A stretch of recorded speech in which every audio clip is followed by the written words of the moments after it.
It's Oklahoma Archery. Everything archery based out of Oklahoma for Oklahomans. Let's get it started. Hello, everybody. I'm David Bosca. And I'm Neil Cooley. Boy, we're trying some new stuff today, and I got another little something for when we bring in our guest. We're going to bring him in with some walk-in music. That sounds fantastic. We're technologically evolving, everybody. We're working on trying to put the videos out there so everyone can see what we're doing while we're chit-chatting back and forth. I think there's a little bit of potential for instruction there. You know, sometimes you need to see what we're talking about. And that seems to be what the algorithm wants. So please be patient while we explore new technological endeavors that I am not familiar with.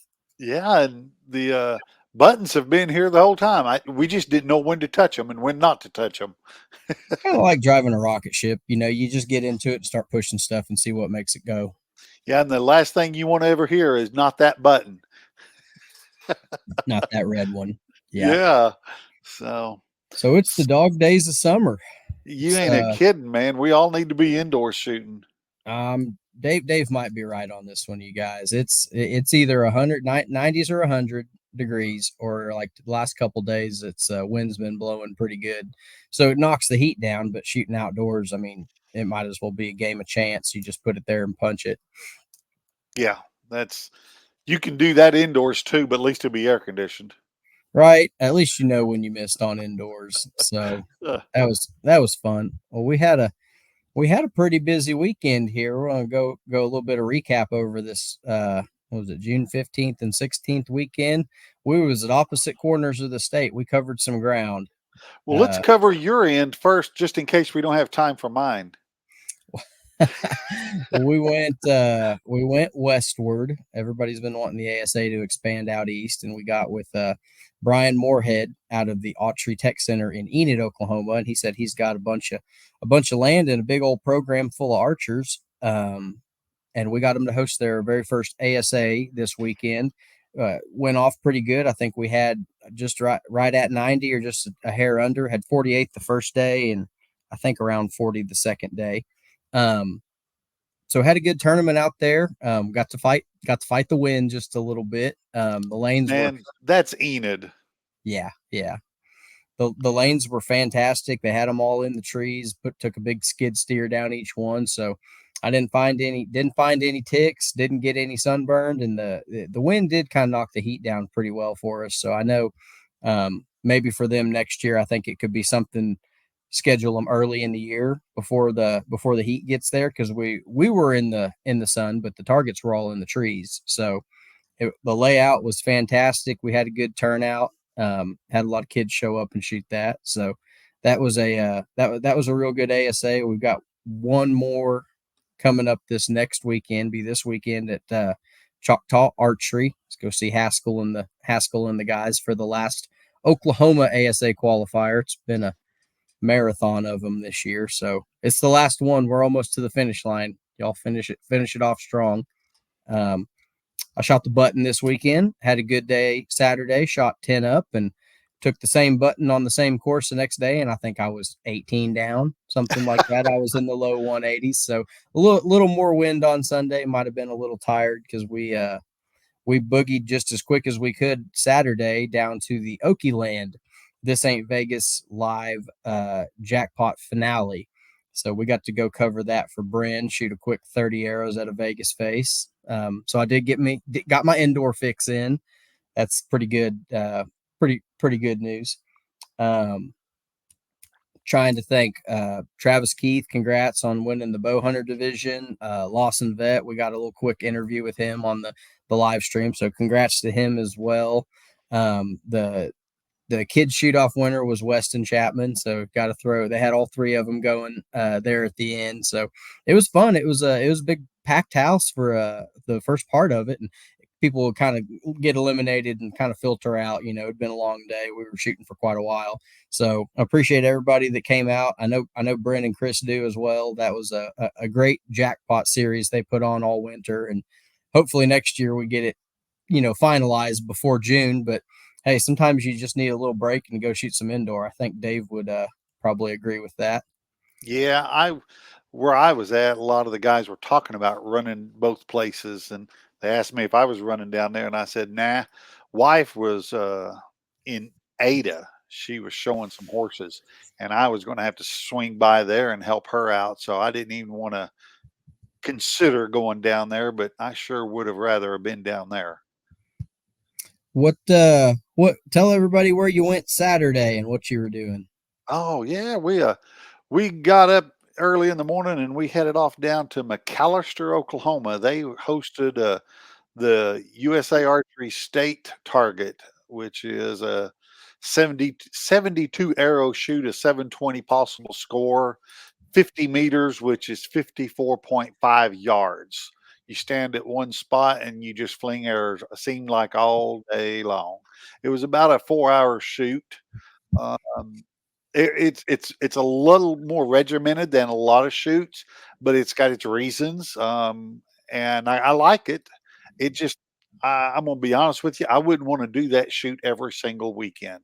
My gosh, that's a long, grueling, standing in the sun shoot. But now the location was cool as all get out. I had never been to McAllister on their archery range. They have an actual in place archery range and let's see, they had 17 lanes shoot up or a target set up, and the whole distance all the way across, they had a pavilion for you to sit under. They had it taped off on the backside where public couldn't get up there anywhere with the archers. If the your parents or coaches or anything, they had to sit out back and they could put up their own easy up tent, whatever like that. Then we were under the awning, the pavilion, I guess you could call it.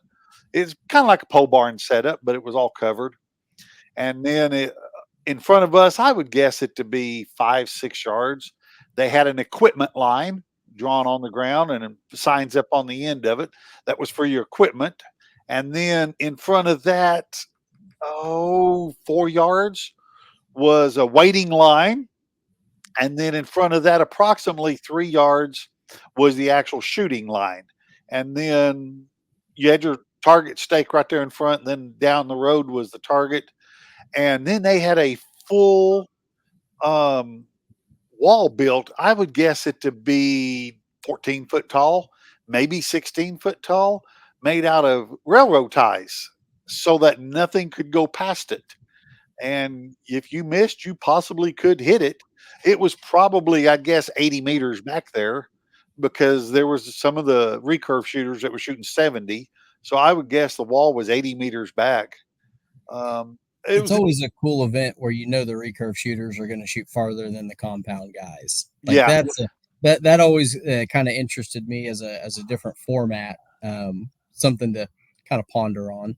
And then far down at the other end, opposite end of where they had us shooting, they had built-in bathrooms, and then they had a platform, full set of stairs you could walk up, and I'm assuming it's more for when you're getting ready to tree stand hunt. They had it set up to where you could shoot from a raised pavilion. It was good and safe up there. You could see the guardrails all the way around it, but they had a setup up there where you could go down there and raise your or go up high and shoot down low, and it was really a neat setup. I be honest with you, I didn't realize McAllister had anything quite like that, but We'll they have sure to did. we'll have to reach out to him about hosting the ASA and some NFAA stuff. Do you think it's something they The would? NFAA would be possible for like a 900 round. They didn't. I didn't see any grounds for a 3D course. Well, that's just not going to work for what I need to do, bud. Yeah, they had a baseball field on one side, and I don't know if it was a full restaurant, but they had a huge building up there that looked like the town should take back and bulldoze down. It was in pretty bad shape. But I pulled up about 8 o'clock. They do equipment inspection, check your pounds and your arrows, and no electronics or anything like that on your sights. Then we kind of stood around, and something that was a little different. That's the first time I'd seen them do. They had open practice for the first time on a target deal. They ran the clock like normal, but they called it open practice, and people could go up and shoot. And after the open practice was over, they completely changed target faces, and then they gave us 3 rounds of practice before the tournament started. 3 So rounds, 3 ends yeah, of practice. Huh. yeah, I've only seen 2 out there at that World, but they gave I've 3 never seen rounds. 3. Yeah. Yeah. And then the official they hit the clock and said first error for scoring, and well, all the fun begun. I had a good group. Who was on your bail? Dave Eastman and Patricia, and I don't know Patricia's last name. Uh, but yeah, had 2 really good shooters on our bail, so it was a good time. I went down wanting to learn what was going on, and I found out first end of the practice ends that couldn't see my pen. And I don't honestly know if it was the lighting as far as the sun coming in. It was kind of behind us, but here outside of my warehouse, I've been fine. I've seen my pen the whole time, but man, I got down there and couldn't see nothing. So I had to house just like I shoot indoors, basically just use my housing and encompass the target face and just shoot that way. So it was a little different. I had a goal, I had my goal. I wanted to, because I'm not very proficient on the outdoor world, especially at the 50 meters. I had a goal. I wanted to stay 2 10s and 4 9s was what would have hit my goal, and I didn't do it. I got 10s on every end except for one. I averaged 9. I think it was 9.2. So I had a higher than average of 9. So my 10s did come into play, You had more but 10s than 8s, is what you're saying. yeah. I had, but I had an 8 every single end, and I was not wanting that. Obviously, no one wants it, but I had not practiced for that, trying to, because there's not a way to gain points back. But out here at my warehouse, I wasn't hitting 8s at all, so I'm not sure whenever it goes to come in the play of it. So before we get too far down here, our guest is here. But long story short, we had a good deal. So let's bring in our guest so we can get him out of here. Hold on a second. Yeah, here's our rock star himself. Yeah, Bryn Chapman, welcome to the stage. Thank you, guys. Bryn's We're Can coming learning. y'all hear fresh me? off. Yeah, Yeah, we can hear you. We're learning what all these buttons have been on here forever. So we just happened. I found that earlier today, and I thought that's Bryn right there. That's got to be. it's that That swamp rock. sounds pretty good. Some I'd swamp like to take rock. credit and just say I'd like to take credit and say that I was taping a session by myself, but now I know better than that. Sounds like a great value Leonard Skinner from the swamp. Uh, So everybody doesn't know, Oh my Bryn's the gosh. owner of Okie-Land Bowhunters Pro Shop out of Norman Moore area. They're fresh off doing their 9-to-1 kids camp this summer. They're doing a summer youth archery camp. So we had to steal Bryn away to come talk about his plans for world domination in all aspects of archery. Well, the kids are definitely energized today. So been great.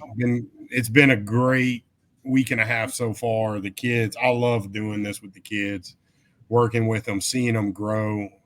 Just in the first week, how much they've grown in the sport of archery and where they're at. So it's been a lot of fun for us. Chris and I, but by the end of the 2 weeks, we're ready. Chris said, is, "I'm done." is this the second year for hosting this, isn't it? Yes, this is our second year for our kids camp to host it. We actually had an increase in. We had 10 or 11 last year, and we're right around 20 this year. So we doubled it this year, and I think next year we've kind of talked about doing some little changes in the format, maybe breaking up Genesis and Compound into a week apiece. So we'll see what happens. It's just some changes we kind of talked about to be more efficient. So this is a little bit different than, because last year you had your kids camp, and then later you had a youth 3D seminar. Those are different. Correct. Different. Yeah. So there will be another one later in the summer. There will. We will do another 3D seminar, and actually probably going to do a field seminar as well for outdoor target and field, to generate some of that interest there in our young shooters. Did you have any duplications from last year? Did any return, or is this 20 brand new? No. So we actually had, I've got 2 or 3 that returned from last year, but most of them are mostly new to it. So it's been a good camp so far. Sorry, one of the kids messed my hat up. I can't stand my bills being not straight. So need you one of these right here. No, man. I don't need. No, Neil. I don't wear flat bills. I can't. My big noggin can't pull that off. I'm with you, Bryn. I can't do that either. I'm not hip enough for that. Means the age is getting up there for me.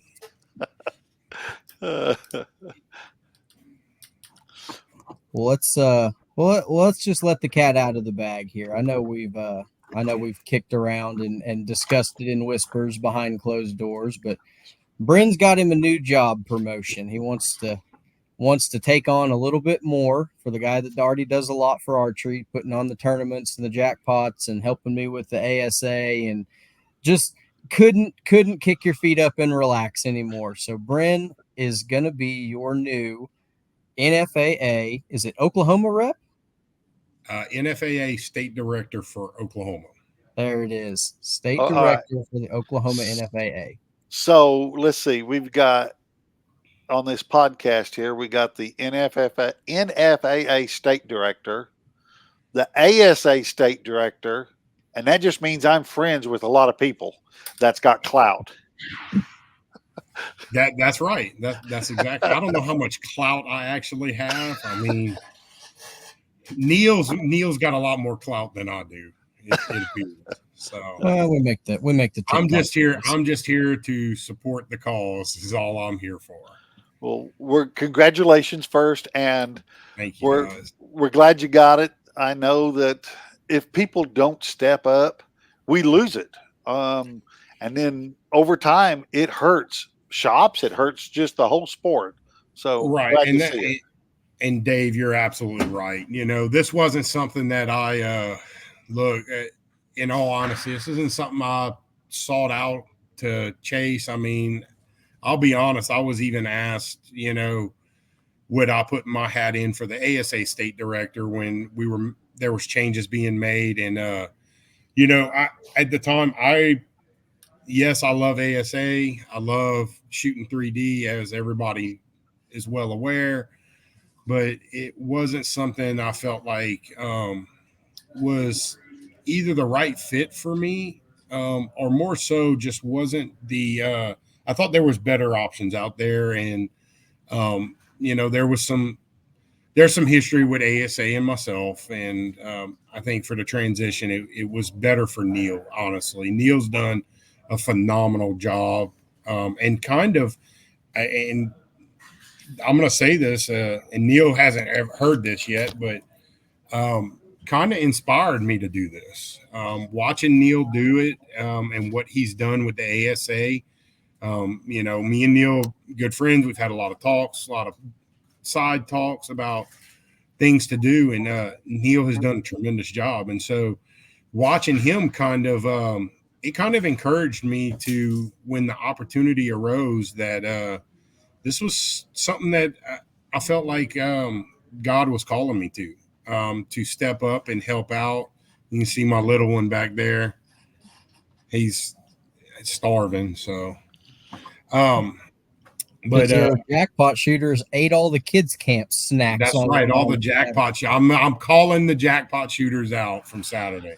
They ate all the kid camp snacks. Golly. We replaced them though. We took care of the kids and our jackpot shooters that were hungry. So, but no, I felt like God was, when I was approached by the previous director, Fred Hockett. Look, Fred did a tremendous job. He stepped in when kind of what I understood was nobody was really interested in it at the time and needed something. And Fred did what he needed to do to keep it going, which is great. But I had no intention of it. I'll be completely honest. I knew Fred had talked, you hear him. Everybody makes comments. Oh, I'm going to retire. I'm going to step away. I don't want to do this forever. Fred was a little more serious about it than most. So he approached me if I had anybody in mind that would know, that would be interested. After a lot of talks at home, a lot of talks with a bunch of my fellow archers that I'm friends with, I decided to throw my name in the hat, and it was actually what Fred wanted. Fred was really hoping I would step up. Just like Fred said to me, he told me, "You're young, you own a shop." He said, "We need to keep it going, and if we don't start getting some energy back in, it will go away and disappear." And so that's, he hit the nail on the head for how I feel about it. This is our future. We're going to have to really work. The NFAA numbers as a whole are kind of down across the board. But here in the state, we're going to really grow. Hold on one second, guys. 2155 timestamp. There we go. I saw it. So Chris has got it. So, the goal coming in isn't, as Neil likes to laugh, world domination. Every time I hear that, I think about Scott Bloomquist, who's a dirt late model racer. World domination's one thing, and he did it. I don't know if I'm even close into that realm of it. My biggest thing is I want this sport to endure, to grow. And I think it's, watching Neil grow. Watching Neil grow, and he's distracting me. Sorry. Watching Neil grow the ASA and the numbers that he's turning out has been tremendous. I mean, we're seeing 80 to almost 100 shooters. No, Neil, have you broke the 100 mark yet? Have we 98 twice and 96 and 95? We're right there up against it. So yep, Haskell's going to do it this weekend. If you look at numbers over the last 3 years, Neil's, I mean, you maybe saw one shoot a year that had that, and he usually was chalked off. So Neil has really become a voice of the ASA and really stepped up. And so that's my goal is the NFAA is not just 3D archery. And you'll hear me preach this in the shop. The best archers are a multifaceted archer that can shoot multiple disciplines. I think those are your best archers, not just someone that's going to shoot foam, not someone that's going to be an indoor expert. It's the guy that can go and shoot foam. He can go shoot indoor. He can go shoot outdoor. He can shoot field. That's, to me, those are your better archers. And that's what we want to do. We want to grow it and get the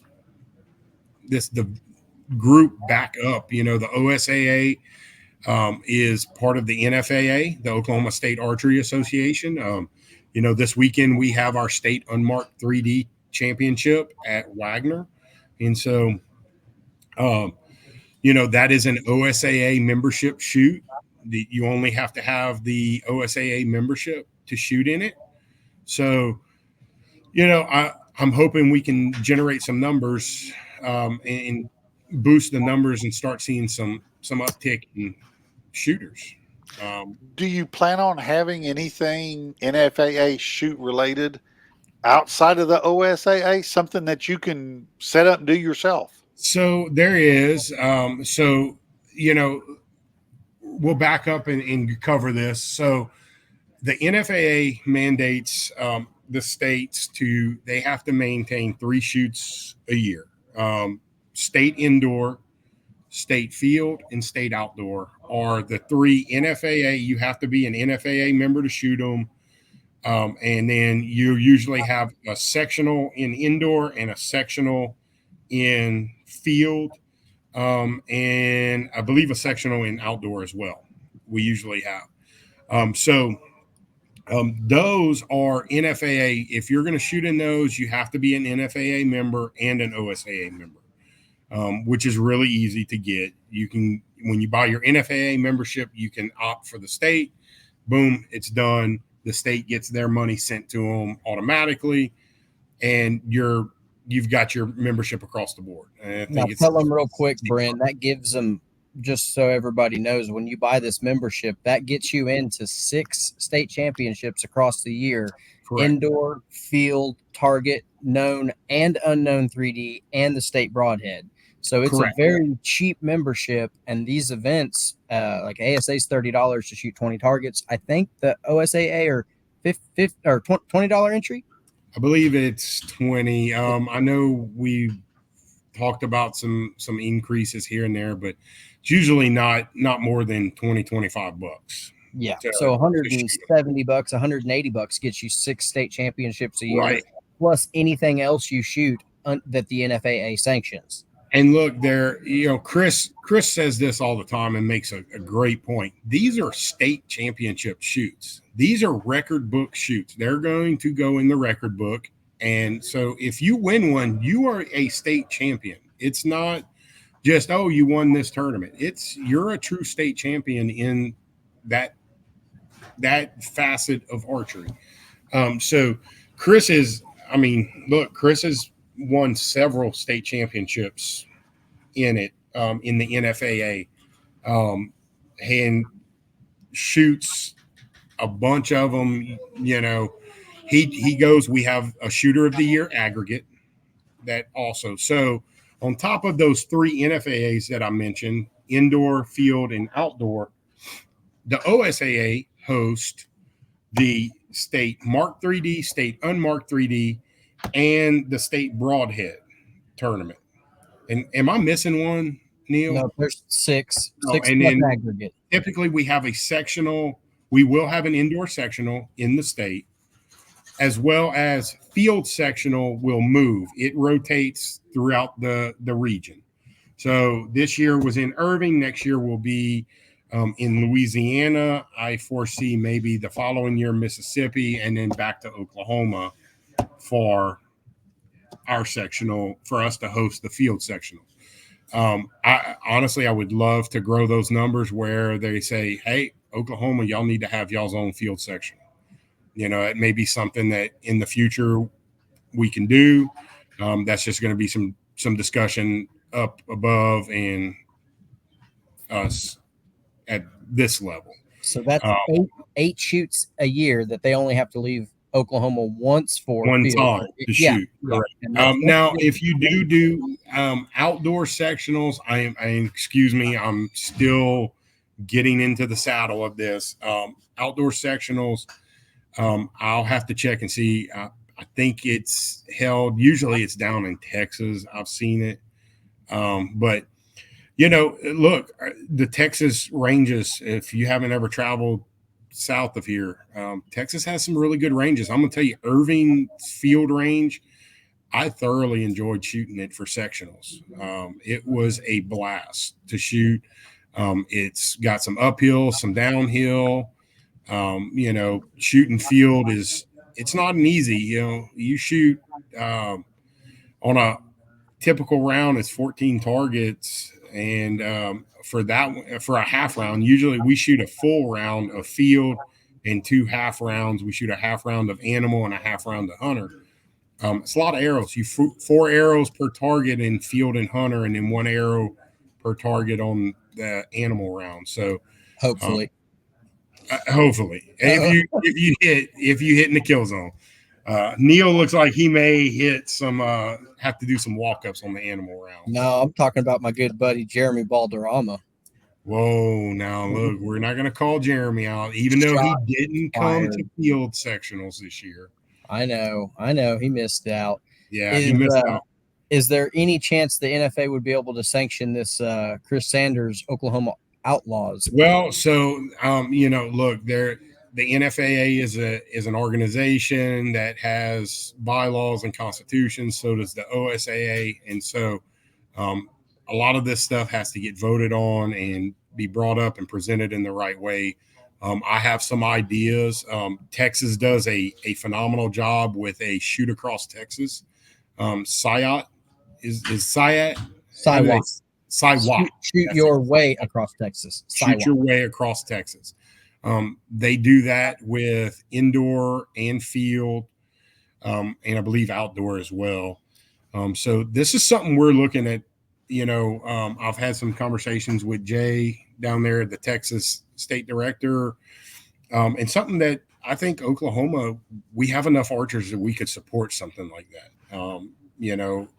Whether we're going to do it through indoor, field is a little tricky because field ranges take a lot of real estate to build and a lot of time to maintain. Trosper has a field range, and if anybody's ever walked the field ranges, which if you've shot 3D, you've walked past the targets, the big styrofoam targets are maintenance. There's upkeep and everything to them. So I know Tulsa has one. Neil, we've talked about it. Ken and them have a 14 target range. Is that the one at Sperry? Yes, Tulsa. Okay. Yeah, my dad built that one, and he rebuilt the 14 of them, and it's pretty good shape. They have room for another 2, if not 3, but the only one that's built is 14. So you'd have to shoot them all and flip them and walk back through it. Right, and we're politicking some other ranges to come on board with the NFAA for one, and to build a field range. We would love to have another couple field ranges to be able to float this and do something like Texas is doing with their field shoots and doing a shoot across Oklahoma. We can do it with 3D.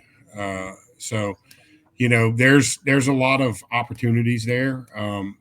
There's a lot of clubs that aren't doing shoots and hosting shoots that we would like to get involved and see if we can grow. And I will be reaching out to all the ranges and clubs over the next few weeks as I kind of my schedule settles down and I settle in. Just one, make an introduction of myself, making sure they know I'm there to support them, and 2, to see what we can do to help them grow. Archery shoots do bring in money. While it's not a ton of money usually, it's better than nothing. The shoot your way across Texas has really taken off. So I really want to see this take off for us here in the state. Just some numbers out there. We have 7 active clubs in the state. At one point, we have 11 total. So some of those are inactive. We've got 2 active shops. I'm an NFAA shop, and so is the Arrow shop in Bartlesville. They're a chartered shop. And then, we have 191 active members in the state, which I think is pretty good for how much has been pushed, how much has been the information been disseminated out there. I think 191 is pretty good. My goal is for us to drive those numbers up and try to help get those numbers. We have 551 total members that are active and inactive. So 191 out of 551 are active members. And there are some that are doubled up in there. So those numbers aren't exactly dead on, but growing that membership for us is huge. One, when we go into board meetings, I've discovered and found this out that the more members we have, the more votes we actually get. It's kind of like kind of like the electoral college, right? Same premise. So everything is voted on, amendments, changes. So we're going to work to better it, get it growing. I look forward to working. Jeff Steele is our Oklahoma State Archery Association president. Jeff has been leading that organization for several years now, from what I've understood, and does, I think, a really good job at it. And I'm here to support and help him as well over the next few years, and try to grow the NFAA and get it back. Get it back to prominence in Oklahoma. I know Dave, you've been around for a long time, before I was here and before Neil was probably a twinkle in Dad's eye. NFAA was really popular, and for a long time was one of the few only organizations to shoot in. Yeah, and a lot of the clubs had it because of their insurance. They could afford to have insurance. Right. I remember NFAA clubs. We had one in Meeker. There was one there in Chandler. Luther used to have an NFAA club. There were so many clubs, just like every other town. And at one point, indoor nationals used to be held in Tulsa. Correct. Yes, Yeah. I've heard that a lot. 1994.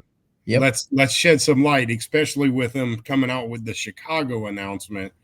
Look, there's the elephant in the room is, and it's not really an elephant anymore. It's out. It's not in the room. It's out. Yeah. A lot of people are not happy about that. I'm not going. Not even going to plan on it. Right. And Dave, I've known you for now 3 years, and you've been to every one of them since I've been here, except for when you got ill.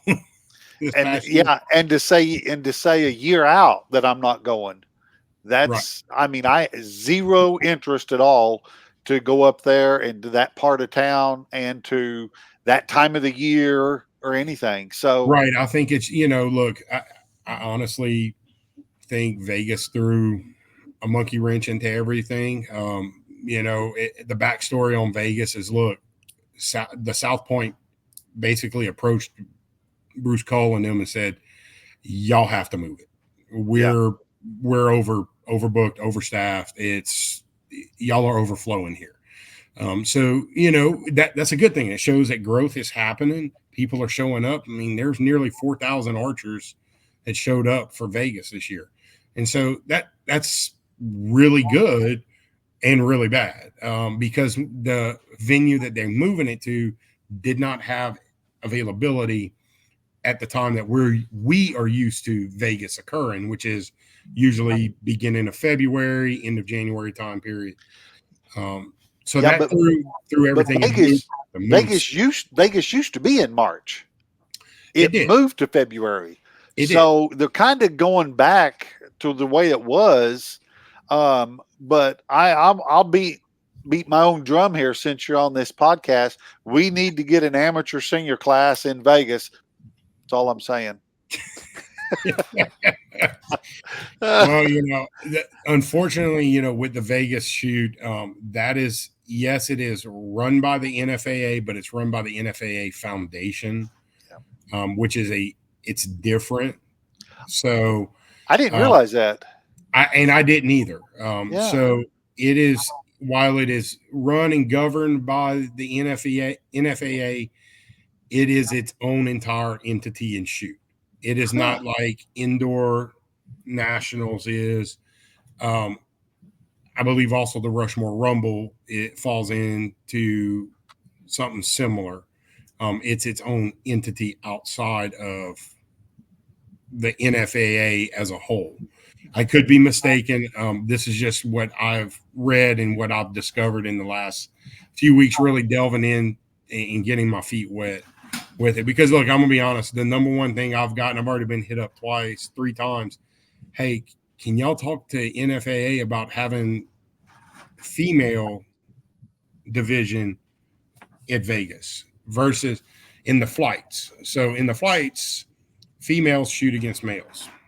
And so you end up with your co-ed shooting, which as an archer, I don't have a problem with, but I also see it from a competitive standpoint. Yeah. We have fought so many years to, let's be honest, to maintain female sports at this point. I think it's probably a good idea for it to be looked at. We have it in every other division of NFAA, male and female. So, that's something that can just be brought up. And I will bring it up in the right arena. And that's something I'm here. If you have questions, concerns about NFAA, about what class you shoot, rules in the class, if your local club or the shoot can't answer it, that's where I will come into play. I will, look at them, bring it up to my fellow board members for, if we have to go into a competition committee to get a clarification, that's what I'm here for, and to facilitate with, and also to help grow these numbers. That's my number one goal, is to grow it. And number two, to make sure everybody's in the right divisions, right, shooting the right equipment, that have clear, defined definitions on the rules. I have the rule book already saved in my phone. I have had it for a couple of years, but I update it yearly. Just every other year, we go as board members and vote on different articles or different changes or amendments or additions into the Constitution and bylaws as a whole. And so, some really good things come out of it, and some things that some people may not agree with come out of it. But it is voted in a democratic way, discussed, and put up for a vote. So it's not just somebody making off the hip fly decisions, which I really like. I think that's a bonus.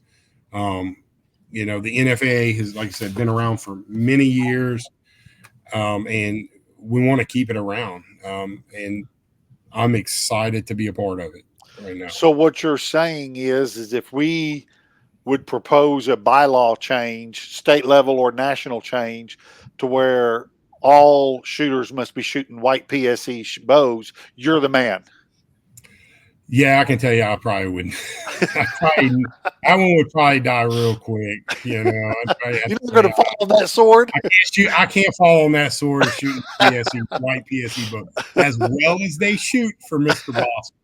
They don't think they would shoot as well for myself.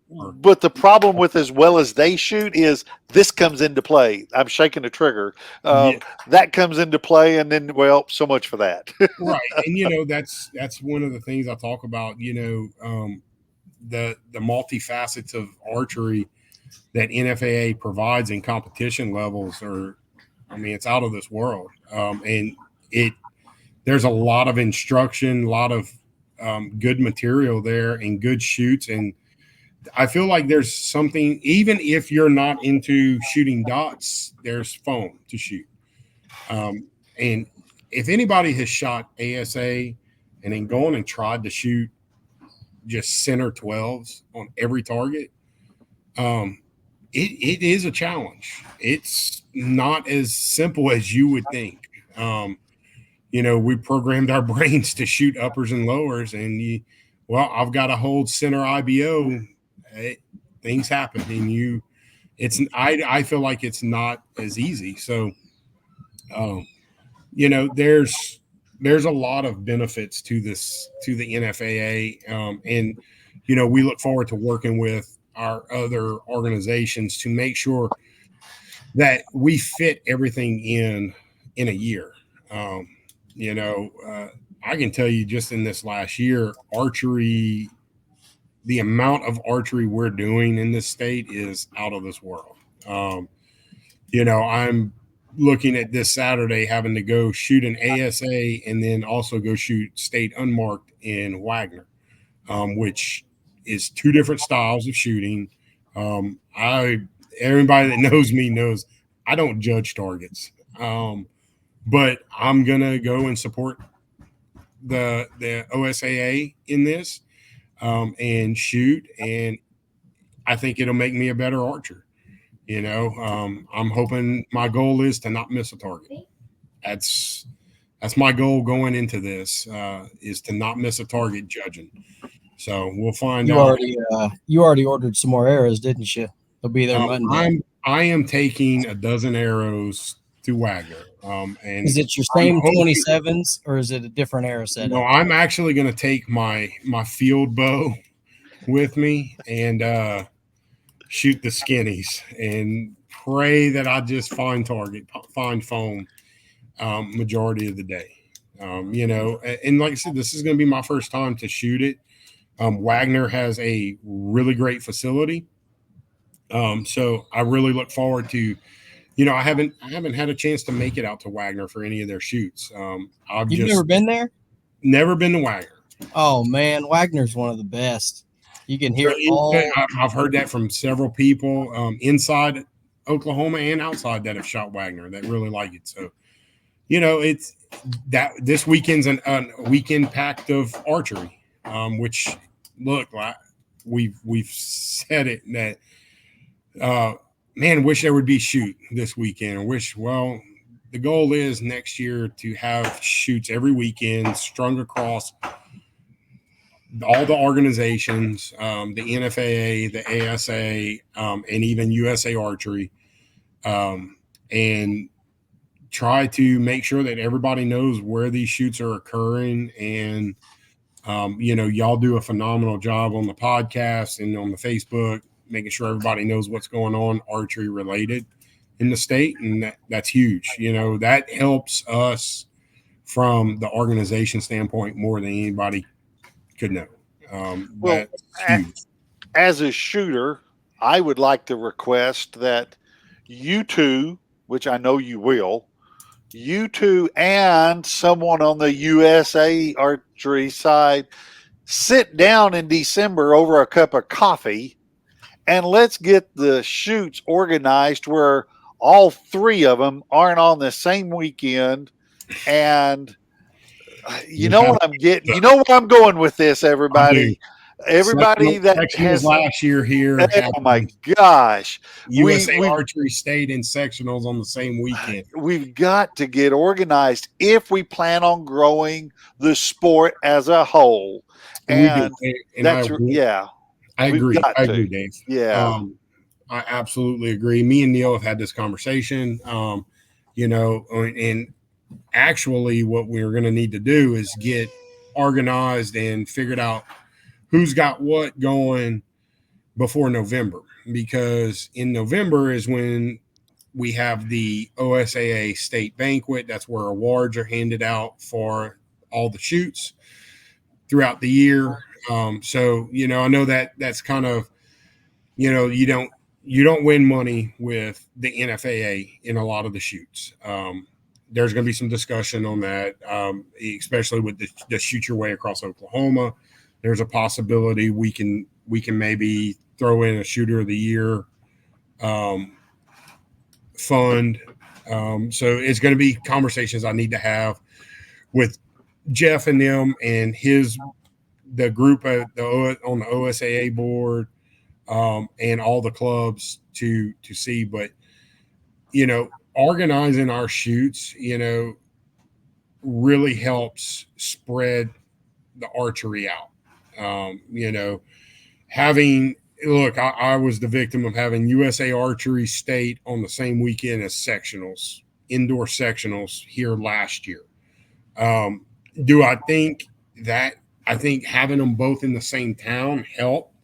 I think we may have seen a dip in the youth shooters more so than the adults, just because you're having to run back and forth and shoot. We even had a couple shoot their USA Archery round, come in and shoot 2 rounds of NFAA indoor. Kudos to them. Those guys, their arms are a lot stronger than mine because it's a lot of arrows. But that's the goal, is us getting together, organizing, and working. We have to. There's so much archery happening that we have to work with other organizations to make sure we're not scheduling stuff on time on top of each other. One of the big things that kind of gets me is sectional field, state field is held and has been the last couple of years on the same weekend as the Southwest Shootout in Paris, Texas. Paris, Texas is a 2-day shoot. State field's only a 1-day shoot. It's really hard to shoot Friday, Saturday, especially if you have a job and you work on Fridays, to not shoot Saturday, Sunday at the Southwest Shootout, and then you miss getting to shoot state field. Or you do like I do and shoot Friday, Saturday, shoot Saturday afternoon in the Red River shoot down, turn around, drive 3.5 hours back to Oklahoma City, get a quick bite to eat, go to bed, get up the next morning, and out at Trosper shooting state field. It's exhausting. That's a lot of time in the sun, a lot of time in the heat. Because let's be frank, it's May. It's not cool. So, one of my goals is to see where Southwest Shootout's going to be this year, and how can we adjust to make field state on its own weekend in the state, where we're not competing against. I'm sorry, Bryn. We all know that you're going to have national shoots. There ain't nothing you can change. We all know Neil's going to have national shoots. There's nothing that he can change. And so's the USA. So that's, you're kind of at a leverage of, well, we kind of got to wait on those dates to come out. We kind of got to wait on this. We'll nail down our state, but yeah, I'm with you. You just weren't the norm that weekend. And let's be real. You had 2, maybe 3 people did what you did. Maybe 5. Honestly, I don't know. I honestly think it was me and one other youth. I think Miss Emily Sheffield. See, so what a shame that and really I feel like there's probably we're losing 20 to 30 shooters when I look at who is in Paris from Oklahoma that weekend. That could easily move over and come shoot field rounds. I think it hurts us to get those shoots. And, that's where we're going to have to work with, there's going to have to be a lot of communication and work. And I'm prepared to communicate and work and do what we can to make all these shoots happen and let everybody there's enough pie here. Everybody needs to get a piece of the pie. I don't think NFAA is, and this is my opinion and strictly my opinion. I don't think NFAA is has any head against ASA, or ASA has any lead against USA Archery. And we want to include all these people. Right, because you have your diehard ASA guys, and you have your diehard NFAA teams and shooters. Well, if we can bring some of these ASAs over and get them, hey, yeah, we like this, and then some of these NFAAs over to, hey, yeah, this is pretty fun. I like shooting 3D like this. It benefits everybody, and we're now, both organizations are growing in the numbers by doing that. And so, I think we have a task in front of us. I think it's going to be good next year. I'm really excited for what's to come for next year. I'm going to work my hardest to ensure that we have a successful organization here in Oklahoma from the NFAA standpoint. The OSAA does a tremendous job. And I'm here to support them. But I'm also hoping that I can lend some advice and we can make some some small changes and tweaks to get us going and get those numbers growing again. Yeah. I tell you what, let's do. Let's use this platform right here. We've got 2 of you here. We'll try and find the third organizer or the state rep or whatever, but let's use this platform. We can go live on Facebook, and on the side, we can all see comments. Let's go live in the future. You know, it can be this fall, it can be whenever, but let's go live with all the state directors, and let's get archers from across the state to ask questions so that you guys know what they're wanting. I like that. Because we'll publish it really a whole lot on going live on our Facebook page. What we use here for the Oklahoma Archery, it's called StreamYard.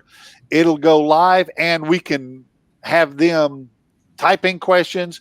You guys can see them. I can see them. We'll read them out loud, and I can stream them. I can put them right across the bottom of the screen, just like that. So, and even whenever they're watching it, they'll see which comment we're talking about. So let's use what we have in front of us, let's be real, it's short of being free. So let's get education from the shooters on each one of these. I think that'd be great. Yeah, I definitely think that would be tremendous for us to do. And, you know, I'm not sure. I think Joe Goodwin is Joe Goodwin the USA Archery, Neil? I really don't know. I don't. It Samantha and them now, or is it Tom? I think so. I think it was. I don't think it's Tom. I don't think he's and Samantha Gildenhuis. Samantha. I think it is Samantha and them. If not, it was Joe Goodwin for a time. Right. And look, Samantha and her husband do a phenomenal job. You know, we hosted the Joad series this year. I feel like it went really well. They're really great. They're from South Africa. So if you've never had her treats that she makes, they're great. They're great. I just drove to McAllister this weekend and shot their outdoor shoot, and I didn't catch any of these treats while I was down there. This isn't cool. Chris and I did for the Joad series, but you know, look, the NFAA. So a lot of people don't realize this, and this is where I'm kind of sitting back looking and looking at it from, okay, I'm coming into this. That what have I seen being outside the organization? We're seeing, you know, people don't realize NFAA does national leagues. So when you go into your local club and join the NFAA and then join a league for $25, your club actually benefits from that and will receive funds from the NFAA for targets and such. But it's a national field. It's a national, not field, but they do a national field league. They do a national outdoor league. They do a national indoor league. And so to have, you know, leagues associated with that is huge. Now you're getting to compete against people all over the country. We're inputting the scores. And you can see weekly how you're performing in what other people are shooting in scores. And, you know, it is based on an honor system, but you do win awards for it as well. And that's huge. You know, the NFAA has its own shooter of the year for its shoots. One of our local neighbors, Clayton Moore, he's in contention for shooter of the year in the adult male freestyle group. You know, I got the pleasure of meeting Clayton this past weekend or last weekend and shooting with him down in Irving. And look, he put the whipping on me. You know, he shot phenomenal. I managed to keep up with him day 2, but day 1, he was a beast. I think he shot a 550 plus round. So just so everybody knows, Chris did finish third behind me. I finished second. And Chris is over here pulling out a new title. He's Not yeah. for is that Chris's new title or is that someone else's new title?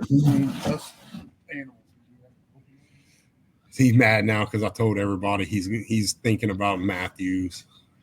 Next year we're going to put together our ASA meeting is September 14th at the Archery Tech Center.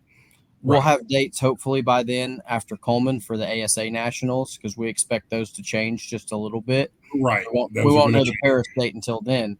But as far as the ASA is concerned, the insurance that they sign up for doesn't take effect until January 1st. So every qualifier date we take down is essentially in pencil until the first of the year.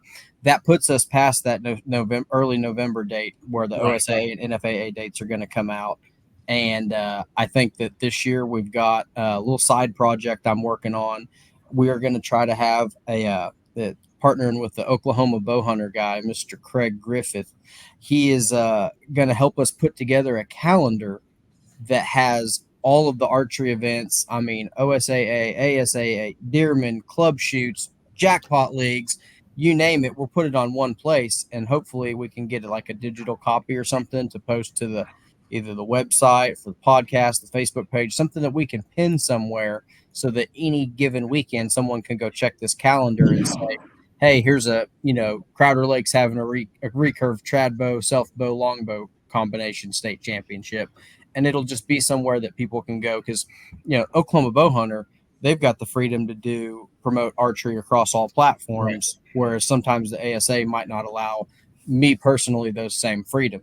So same with me and the NFAA, and that's where you got to find a neutral third party that just wants to promote. Bow hunters helping bow hunters is what Craig always says. And shout out to Craig. He's been and I was going to say that if you don't follow Oklahoma Bowhunter, look, Craig works really hard at the Oklahoma Bowhunter stuff. It is his baby. He created it. So he does do a whole lot to keep it clean for one, and keep it positive. It's all about a positive archery experience for him. And so if we can maintain that, which is what he tries to do, it's a neutral third party person for us that can share everything. ASA is not going to let us share NFAA stuff on there, and rightly so. I get it. But we also have Miss Mary with Trosper that does a phenomenal job as well with sharing everything. So one of the things the ASA does really good is promoting on their page, promoting their shoots, getting it out there, getting it shared, driving the traffic. The OSAA, we have some work to do. There is some work, and I am fully on board with taking that head on and helping grow that, help us post it out there, and get the information out there, because I think there's a lot of benefit to having people shoot NFAA events and OSAA events. If those organizations go away, look, those clubs go away, right? When clubs go away, archery starts to go away. And so, like this weekend, I put a post on the MCAP for McAllister Army Ammunition Plant controlled hunts, right? That's no rangefinder, traditional bows only, no sights. Guess what? Those guys that drew, this is perfect. Even if they're shooting a compound bow in this event, this weekend's a good practice for judging yardage. Yeah. Right? You're going to shoot all type of animal targets. You're going to shoot, I'm sure, some deer targets, and you're going to have to judge your yardage based off the class you're in. And so it's a really good opportunity for those that drew out MCAP. You're going to have to guess your yardage at what that deer's at. And if it's at one of those 200-inch beasts that are out there, I would definitely be taking advantage at going out and trying to get as much practice in judging. And I'll be honest, guessing yardage is what I'm not Chris Hammond and those guys. I can't judge. I guess yardage. I'm a So known shooter. I like to click the range finder and shoot it. So, but it's a good opportunity. yeah, State Broadhead is the same thing. State Broadhead is unmarked, and so it's judging yardage, shooting broadheads into foam targets. Hopefully. Hopefully you're shooting it. The bales are pretty big on the state unmarked. I mean, on the That's state the one. We go find the video last year of me punching myself in super slow motion as my. Oh yes, That was the I one. remember that one. And for the second year in a row, I scored the dots the wrong way. So Right. we were having to hit the tiny 12, not the 12 in the center. And just absolutely boogered the scorecard, boogered my own face. That was a good learning experience. I will never forget how mad you were about that. Yeah, it has. Still don't know what happened. I've still got the release. I think I gave it to my dad. So, but no, look, I'm thrilled to be, to be the one to take over from Fred. Fred, like I said, did a tremendous job, and I'm here to work with everybody and grow the organization. So, it's I've got some work in front of me. I know that, but I have a really good support system. You know, we also have a good forum with the business to be able to promote as well. So I And that's been 90% of what's gone good this year on my end is being able to hang out at the shop and you meet passerbys. It's like, hey, you ever shot a foam animal with that new bow you right, just got? And he goes, no, but I want to. Where do I do that? right, And and you say that, Neil. I've gotten questions from both new archers and archers that I'm like really shocked that I get. Hey, I would really like to learn how to shoot a field round. Field sounds fun. I'm more than happy to go out and teach a field round. And like I said, I think we're going to probably hold a summer seminar if I can do it and get the permission. Of course, I need to get the permission from Trosper and bring that up to their board. But get a weekend where I can take a Saturday and do a field seminar. And we go shoot a field round after the seminar. It's not rocket science.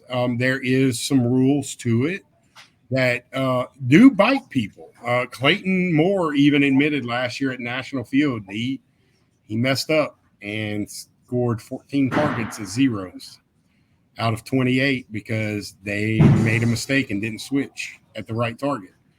There's certain little nuanced rules there that will get you, but overall, it's a fun event. It's a lot of arrows. It takes a day. It usually takes a day or 2 days to shoot for most archers.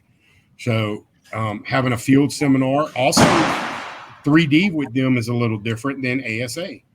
You hear them banging. Chris is laughing because they're shooting Genesis bows in there. We've got some kids in there shooting, but they do the Redding shoot is very similar. The what they call trail shoots is something we can look at doing here in the state. Oh yeah, that's the one that's coming up this weekend. For 2 arrows per target, 70 targets. Yes, sir. Yeah. So that's the Neil, one that I know you're upset you're not making it up to Midwest Classic Trail shoot this weekend. Yes, I am absolutely devastated that I'm missing that this year. Goal has always been to bring one down here. You've got them on the West Coast. You've got them up north. We just need to connect the dots right through the center of the United States, and that's pretty much what we want. But if you've got clubs with targets, the dots are cheap and they've got the lanes. So it's just a matter on our end of putting the pieces together. Right, correct. Similar issue. Just a side note, shout out to all the Shot 3D Experience guys. I know they've got their last event of the year coming up this weekend. and make sure and, take every opportunity to encourage people to go see what that's about. I was talking with Jeremy and his crew, and they were like, man, we really want to keep shooting these ASAs, but scheduling wise, it's kind of hard.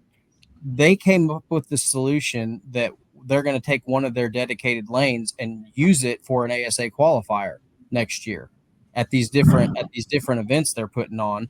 They already have 2 clubs between Tim Gregg with the Rogue Archer and then Jeremy and the guys with Odd Bane Out. We're going to take those clubs basically on the road, and instead of splitting the pot and saying, yeah, if you're not going to shot, come to the ASA. If you're not going to the ASA, go to shot. We're going to put them together and use it as a big recruitment event. I think that's a great idea. And, that's something that the NFAA would like, one of the things I wanted to look at doing, where we can put an American 900 bale out there. Yes. And split the, with the shot or, even look, I'm not opposed to Trosper has the perfect range for it. They have a multiple, I think Trosper's got 4 3D ranges they can put out there, if I'm not mistaken. We could hold ASA and an NFAA possibly in the same weekend. At a totally different range for the state marked. Right. And and I'm thinking it was in the late 90s, early 80s. I'm sorry, late 90s, early 2000 when they held the ASA Federation Championship. See, they went on the south side of the street and set up 3D ranges over there. Right. And that's, I don't know how much of that's still available to us. A lot of this is city property in those years. Yeah. But that is something, I'm not opposed to if the powers that be all agree on it and are okay with it. I'm okay with it. It's archery. It's getting people out shooting, and getting a bow in their hand and getting them outdoors shooting the sport that we love. This is, I'm 100% I have always and will always be about growing the sport of archery. Whether you're young kid, brand new coming in, or you're a 50-year-old gentleman that, hey, this looks like fun. I've shot a hunting bow all my life. I'd like to do something else and shoot foam animals, shoot target. We have some, when we get into target, we have some really outstanding target shooters in this state. This weekend, we held our Okie-Land jackpot final. We had 28 shooters, 18 of them in the open class, 10 in the bow hunter class. And I'm going to tell you, it was a clinic to watch some of these guys shoot. Even in the bow hunter, look, Travis Keith, I'm convinced that man can shoot any type of bow you put in his hand and shoot it well. He is absolutely just a stud when it comes to shooting bow hunter. You got, Dakota Hubbard, brand new to shooting competitive archery, made the shot. Brendan O'Hara, a young man that's just getting started. Dakota had went that morning and shot his best score on a 3D course that weekend with his backup bow, with his 2006 Hoyt Triton. Yeah, his 75th anniversary model bow is sitting right here. He had a little whoopsie with it, but again, it's the amount of new shooters that have come in and are coming in. Man, it's exciting for me. His daughter also was doing your youth camp. In there, she's staying with grandma 2 weeks because grandma was taking. Miss Graceland. I don't think she was here today. I think she was out today, but she's been here. His daughter's been here every day for camp, and having a blast with it. And so he's got the whole family shooting. His wife's got his wife. He's bought his wife a bow, and look, that's something that is huge. That's 3 shooters now that are involved in the sport, and Graceland's going to be, I see before long, his daughter's going to be in a compound bow shooting 3D archery with us, shooting indoor. She's quite the little shot with her Genesis already. Watching her in camp, she's doing tremendous shooting. So, while my first responsibility will always be to the shop here. We're getting ready to start into our busy season. All the shops know what's to come. This is our season of, lack of sleep and overworked, but I honestly wouldn't trade it. I don't think Chris would trade it for anything. Getting to meet our customers, see our customers, help them be successful in the field is huge for us. And so,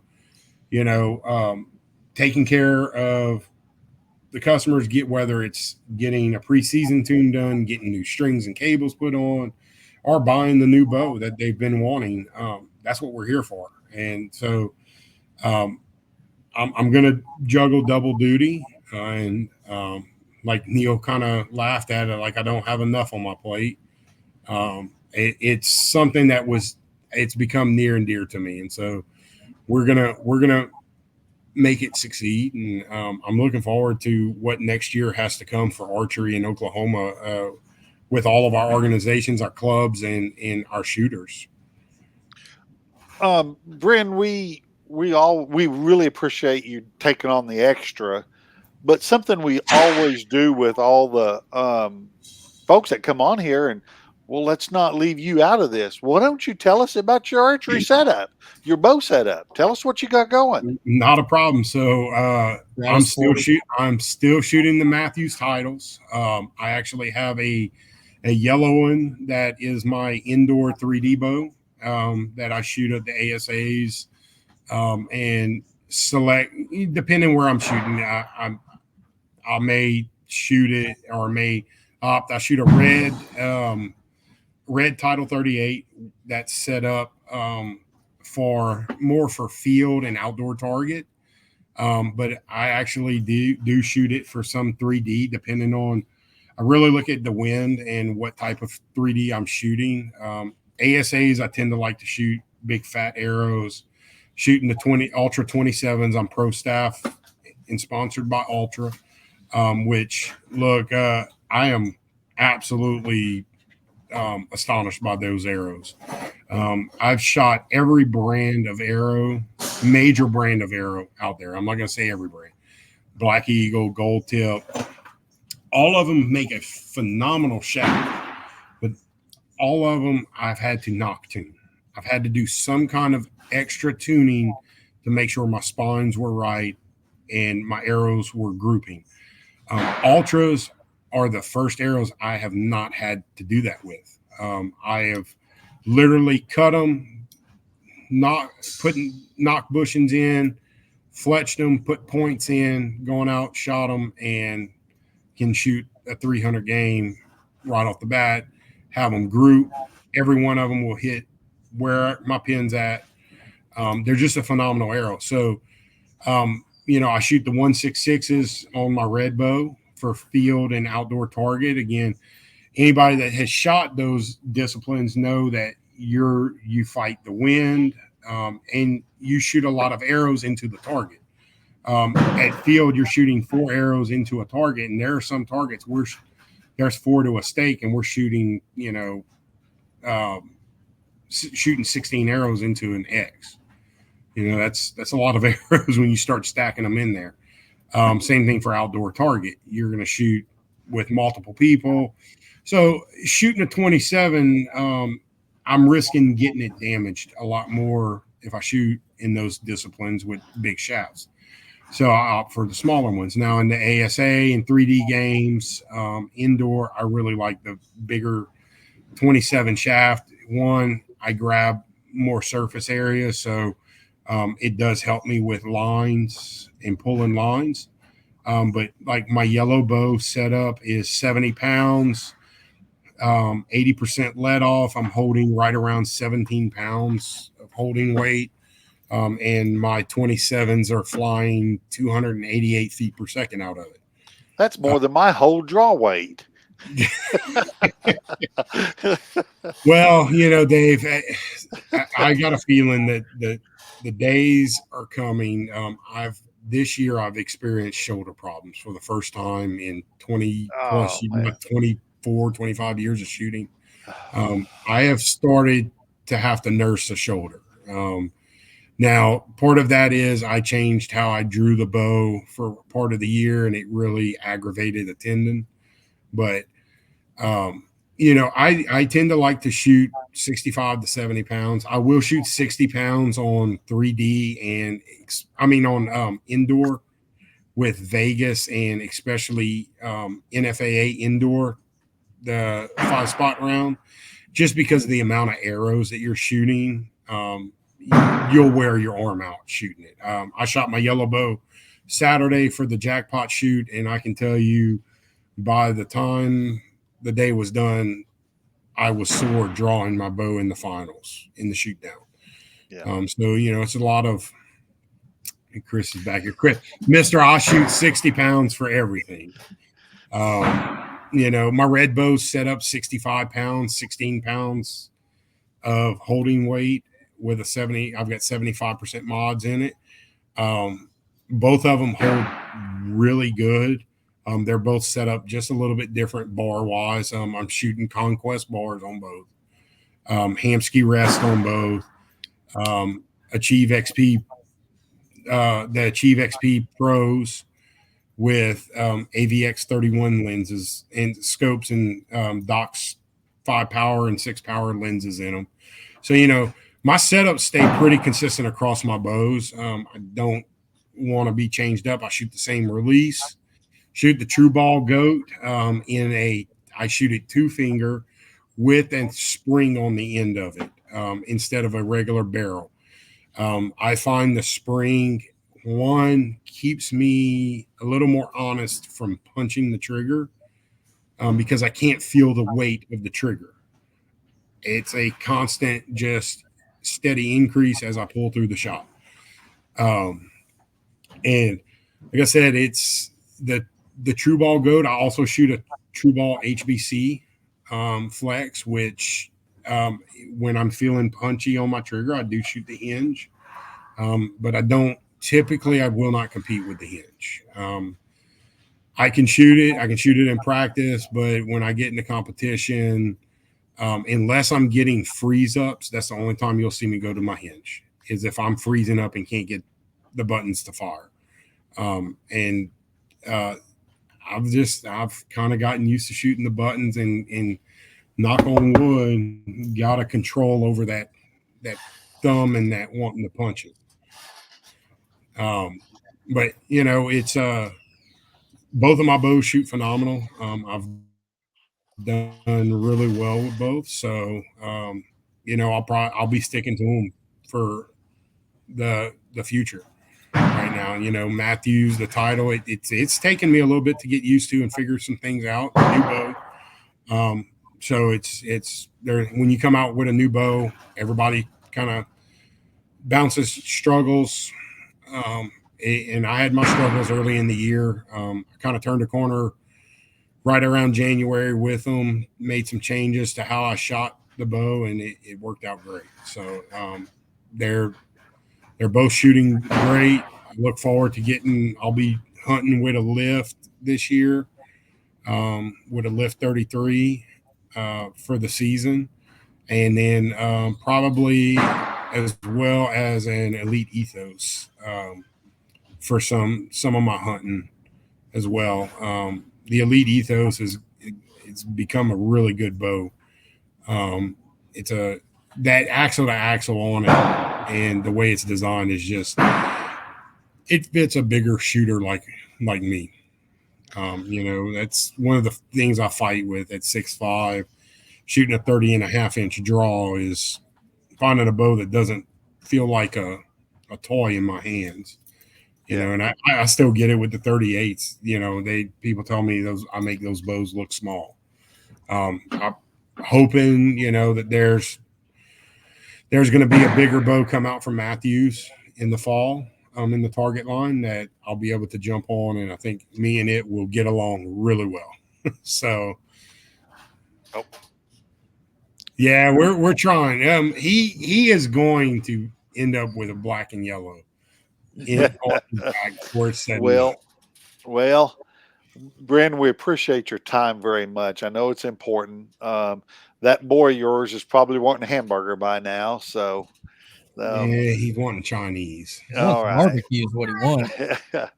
Well, Neil, if you can, you think of anything else? This weekend, shot in Mulberry, Arkansas, state OSAA unmarked 3D in Wagner, ASA at Choctaw Archery. Next weekend, three bow championship on the 29th and 30th. That's at Crowder Lake. It's longbow, self bow recurve. Wooden Arrows win championship. $20 for a scoring round. $10 youth fun shoots. Saturday 8 to 4 p.m. Sunday 8 to 3 p.m. They've got open class for men, women, and senior. Any bow, any arrow. So that's at Crowder Lake. I told them we needed to promote our stick and string guys. Bryn mentioned all the McAllister boys that drew out. But Right. other than that, come shoot your bow. That's good. Bryn, thanks a lot, buddy. Yep. Thank y'all guys. And thank y'all for everything y'all do for Oklahoma and for the archery family here in Oklahoma. Y'all have done a phenomenal job and have gotten a lot of traction. And we as state, as directors, owners of shops, really appreciate everything y'all do. Okay. Guys, get out there and shoot your bows because it ain't going to come easy. Nope.